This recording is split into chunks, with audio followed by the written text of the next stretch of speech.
छिंदवाड़ा में सरकार ने प्रशासन को निर्देश दिए हैं कि आखिर ये क्या है, इसकी बहुत गंभीरता से जांच और कैसे ये एक तरह से लोगों को इसकी लत लग रही है और इसकी जांच पड़ताल की जा रही है और सख्त कदम उठाए जा रहे हैं। अगर इसके पीछे कोई षड्यंत्र है या कोई गैंग इसके पीछे काम कर रही तो उसकी भी जांच पड़ताल करके उनके खिलाफ भी अपराध कायम करके उनकी भी अरेस्टिंग शुरू की जाएगी।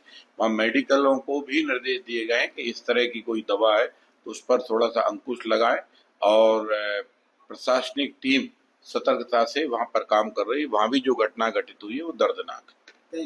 देखिए, राहुल गांधी पगला जाता है जब जब विदेश में जाता है तो उल्टे सीधी बात करता है। राहुल गांधी भारत की संस्कृति, भारत की सभ्यता और सनातन हिंदू धर्म को समझने में उनको 100 जन्म लेने पड़ेंगे। आखिर राहुल गांधी हैं क्या? राहुल गांधी है तो ईसाई ना, है तो ईसाई माँ के बेटे ही ना, विदेशी माँ के बेटे ही तो हैं। इसलिए स्वदेशी भाव तो उनमें कभी आएगा नहीं। राष्ट्रीय स्वयंसेवक संघ को तुम क्या जानो यार? तुम्हारे पंडित जवाहरलाल नेहरू से पूछो संघ क्या ताकत थी। नेहरू जी को झुकना पड़े थे। श्रीमती इंदिरा गांधी से पूछो राष्ट्रीय स्वयंसेवक संघ क्या था। 10-10 बार प्रतिबंध के सोचने के बाद, प्रतिबंध लगाने के बाद भी संघ समाज के और राष्ट्र की सेवा के लिए निरंतर लगा रहा।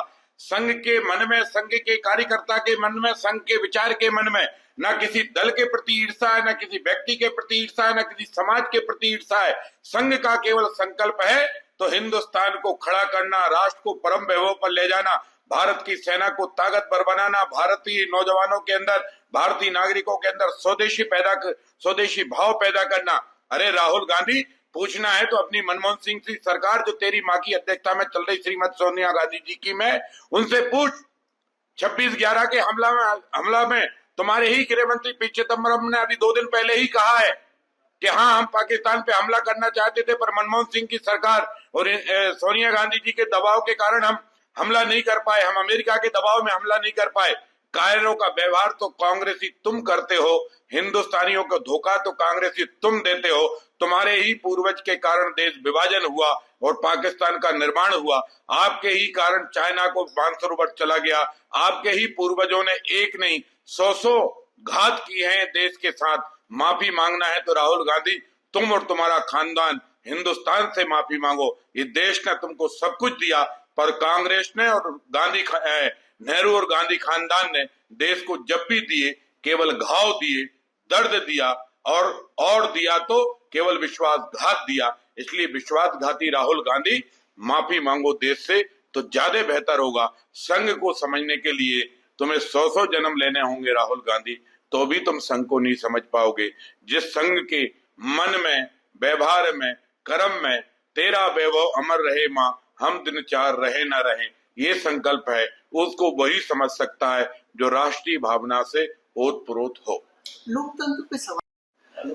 देखिए, राहुल गांधी तो खुद ही माओवादी हो चुके हैं, वो कम्युनिस्ट हो चुके हैं। राहुल गांधी एक तरह से अगर कहा जाए तो उग्रवादी हो चुके हैं। वो हिंदुस्तान में आग लगाने का षड्यंत्र कर सकते हैं। वो हिंदुस्तानी के देशद्रोहियों को इकट्ठा कर रहे हैं। वो भारत के खिलाफ षड्यंत्र रोज रच रहे हैं।